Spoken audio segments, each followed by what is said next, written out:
Hi, this is Scott Garibay, and today I'm going to be talking about rules lawyers. They're awesome. All right. Okay, so let's talk about it. All right, I watched a great video today by a YouTuber named RPG Dad. So RPG Dad followed me on Twitter. I bounced over and took a look at his content. He had a link to one of his videos, and I went over to the RPG Dad YouTube channel, and I listened to his video on rules lawyering. Right, it's an excellent video. I highly recommend you go check it out.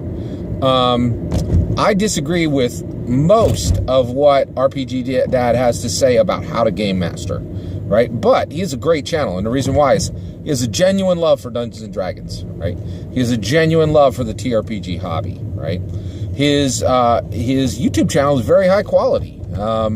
He's investing a serious amount of time to put out TRPG commentary, right? And I think that his content is thoughtful, right? I disagree with most of what he has to say and most of his stances, but it's clear to me that his stances come from experience, and they come from thought, and they come from consideration, right? I think that's cool, right? And I also think that he wants the hobby to be better, and he wants the community to be better. You can tell that through his content, right? But we have fundamentally different approaches to how to game master, right? So I want to talk about this today. But it really made me think a lot about rules lawyer, and I now have a new understanding of what a rules lawyer is, right? So if you look back, you will not see a lot of videos on my channel, complaining about rules lawyers. And the reason why is I really don't have problems with rules lawyers. I love rules lawyers, and we're going to get into it. I'm going to tell you why rules lawyers are awesome, okay? So the first thing to do is to define what a rules lawyer is, all right? So you're going to hear a whole bunch of great definitions about what a rules lawyer is in tabletop role-playing games and through TRPG commentators. They're all wrong. And this is the new understanding of what a rules lawyer is, okay? A rules lawyer is a engaged player who has encountered a highly limited dungeon master. That's what a rules lawyer is, okay? And I understand this now after watching RPG Dad's video on rules lawyers, okay? And it really brought me to this new understanding, right? So here's the issue, right? RPG Dad said, I had a rules lawyer on my, at my table, and that person said to another player, you can't do that. Here's the rule. It shows that you can't do that. And he told that, hey, you need to knock that off. And the reason why is because I'm the game master and I say what goes. And if I'm going to allow that, then that's allowed, right? And then he pulled out rule 0. The game master is always right. And I was like, whoa, right? So one, just in case, so let me do some correction here, right? Rule number 0 is dead today. Like, it does not apply, okay? That's from the 80s when there were really crap video games and a few good books in the world and a few good movies and a few good television shows. There is so much competition for every single player's time and attention that the game master is always right is ridiculous. That no one should follow that rule today, okay? If you're a game master, do not ever say to anyone rule 0, right? Because this goes because I'm right. It's ridiculous, right? By the time I'm done with this video, you'll see why rule 0 is utterly absurd, and it should never be said to any player ever, right? All right, so here's the issue. Okay, he was saying, and also he said, with this rules lawyer, if someone was rules lawyering at my table, I would allow players to kill that other player. I'm like, whoa, this is a whole lot of very bad DM advice. Very bad DM advice, right? One, if you're a dungeon master and you have players killing other players at your table, that is a failure on your part, okay? Now, when do you tell a player, hey, it's time for you to leave, right? I think there's a very good reason to do that, right? If you have someone who is indifferent or takes enjoyment from offending or insulting anyone at your table, kick them out. Gone. Done. Right? But rules lawyering is not the same, and no player character should ever kill another player character for rules lawyering. That is very bad DM advice, in my opinion. All right. All right, so let's go forward. All right, so I'm saying the way he's saying to deal with the rules lawyer is completely wrong, right? So one, and now let me explain how you do handle a rules lawyer, okay? So one thing you need to really understand about a rules lawyer is, what are they? There's somebody who has said, hey, I've read this entire book. I've read these rules either once and I'm super intelligent, or I've read it many times and I know them better than you as a dungeon master. That player is a resource. You should be learning from them, not making sure they walk away from your table or get killed by other player characters, right? And so I think right now our community does not understand that rules lawyers are not a problem. They are an absolute resource, right? Because we need engaged players. We need engaged players, right? So these players are highly intelligent and have read the book at least once, right? Believe it or not, that's not a low bar anymore. There are a ton of players who have not read the PHP, let alone players who have read it and understand it cover to cover. That is an incredible resource. And so if you have somebody who's engaged, right, and has read the book, you know what that is? That is the components for a really, really good player, right? And perhaps a really, really good dungeon master. You need to make sure they don't go anywhere. We cannot lose rules lawyers. We need to change their behavior, okay? Now, I'll explain how we'll get there. All right, so let me explain how you properly change a rules lawyer's behavior, right? So one, I'm going to tell a story right now. And this story, this is an event that happened to me in real life, and it helps me, and it helped me understand. When I heard RPG Dad, I remembered this event, and it helps me understand how, as dungeon masters, we should treat rules lawyers. Okay, all right. So here we go. All right. So many years ago, it was probably about 15 years ago. I went and I visited a friend in Florida for a specific event, right? And then we spent about 3 days there, had a great time, and my buddy said, hey, I have recently purchased a new car, and I have this old car, right? Now, this is back in the day when Scott Garibay and his family did not have a lot of money, right? And he goes, and I know you don't have a lot of money, buddy, and I know you spent some money to get down here, right? So what he said is, hey, and my wife had come down with me, right? So he said, hey, have your wife drive your car back, and my old car, I'm going to give it to you. I'm going to give it to you, right? And I was like, are you kidding? And he's like, yeah, absolutely. I have this new car. I don't need this other one. Rather than get traded in for a few $100, right? Maybe 1,000 or 2,000 max. I'm just going to give it to you, right? And however long it runs, that's going to be great. I'll give you a few more extra miles. And I'm like, dude, that is incredibly generous. Thank you so much. I really appreciate this, right? And so I thanked the person very, very much, and I took the car, right? So I just start driving back, right? Well, again, we didn't have a lot of money, and now, my wife's driven back. She has the car, and she actually, I stayed a little longer. I think maybe stayed a few hours to spend a little more time with my friend. So I'm about 12 hours behind my wife. My wife's already on the road. And so I'm on my way back, and we don't have a lot of money, right? So I stopped at a diner to get some dinner. And I didn't have a lot of money, and I'm like, oh, I don't have a lot of money, man. So I pay, I get my bill, it's like $10 or whatever it is. And I left 75 cents as a tip for that, for that wait staff person, right? And when I did it, I was like, should I leave a regular, I usually tip 20%, especially nowadays, and maybe 20, and often 25%. And back then, this was like half of what the tip should have been, right? And it was just the change that I'd gotten back. It wasn't even a whole dollar, right? And I had cash. I could have laid down $2 or $3, and I meaningfully, purposely chose to short that wait staff person, right?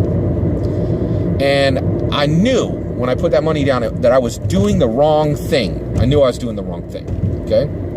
All right, so here's what happened. So I am a methodological naturalist. That means that I believe that natural events have natural causes and supernatural events have supernatural causes. Okay? A metaphysical naturalist believes that natural events have natural causes, and there is nothing beyond those natural causes, right? So I believe there's a supernatural being up in the sky who has the ability to punish me if I do wrong, right? Now, my belief in that supernatural being said that that supernatural being could have done a couple things to me, right? That supernatural being could have spoke from the side and said, Scott Garibay, you have shorted this noble waitstaff who has given you excellent service. And the waitstaff did. They gave me excellent service, right? And the food was awesome. It was a great meal, and I should have done the right thing and tipped 15. I should have tipped 20%, you know, like, and I was like, I knew what I was doing was wrong. I knew it, right? But rather than speaking from the sky and saying, Scott Garibay, you are ignoble. You have done the wrong thing, and you must correct this in the going forward. Right? I'm like, oh, you know, all right, you're being a little pedantic there. Whatever, you know, okay. And you would have got sassy about it, you know, like. But instead, what I did was I drove that car home, right? But I only got 2.5 hours away from that diner. And that car overheated, and I pulled over, and it caught fire and burned, and the tires melted to the asphalt, right? And I had to get it towed, and then I had to take a Greyhound home, right? Boy, I will tell you, I learned my lesson, right? I will never forget shorting that waitstaff, right? Now, that's the supernatural being in the sky. Guess what? As a dungeon master, you are the supernatural being in the sky. Don't be a jerk supernatural being who says, you, rules lawyer, have been ignoble and done the wrong thing, right? It's stupid, right? You control everything. You control every NPC. You control every single monster, right? You control the world, right? You're going to elevate every other player but that rule. So here's what happens. You get a rules lawyer at your table, and they go, oh, hey, you know, and Sally, your rules lawyer, says to Mary, says, oh, Mary, you used your charge incorrectly. You only get to move 15 feet, not 20, right? Whatever, right? And then, as you know, if you're following RPG Dad, you're like, no, hold on, you're rules lawyering. If I allow it, it is allowed, right?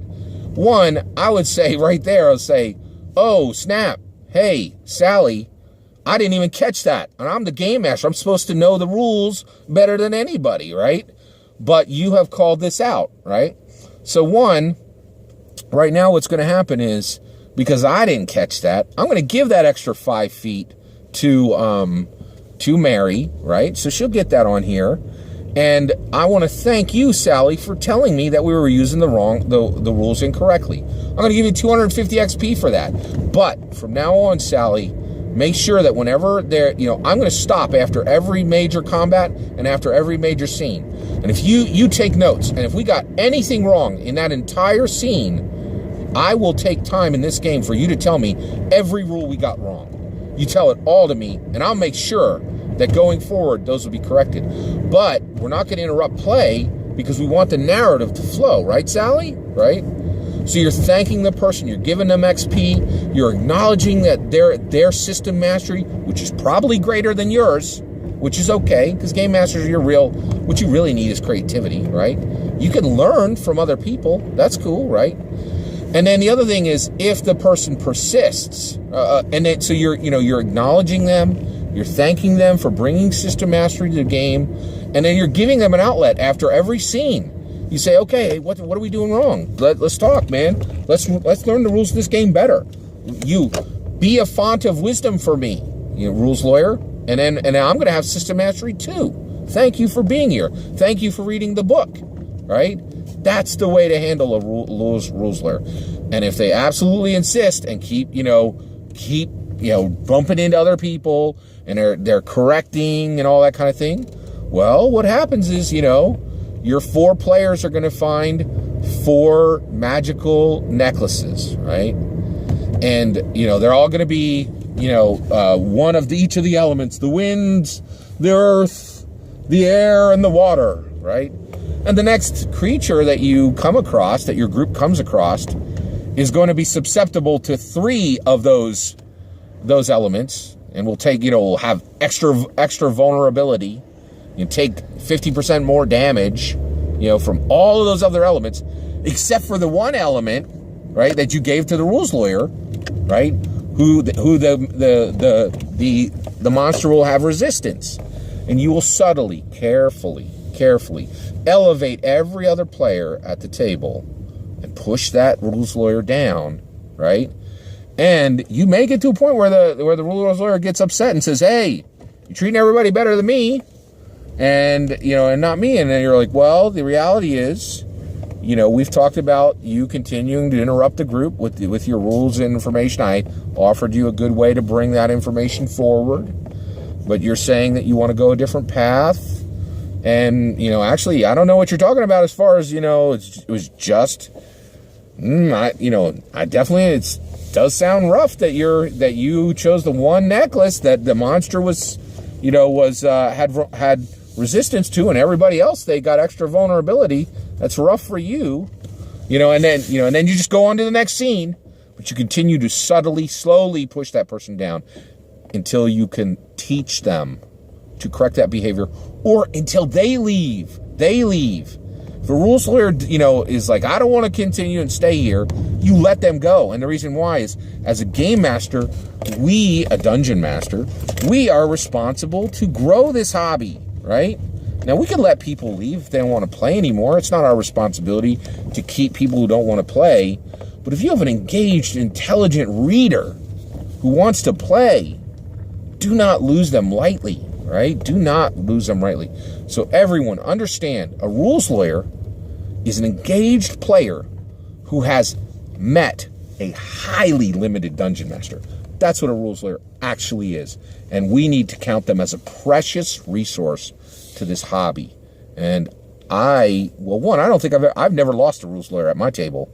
I handle that nonsense. I mean, like, in that behavior is corrected, and I use them as a resource, right? I learn from them, right? I've learned quite a bit from people who knew more about specific areas of the rules than I did, right?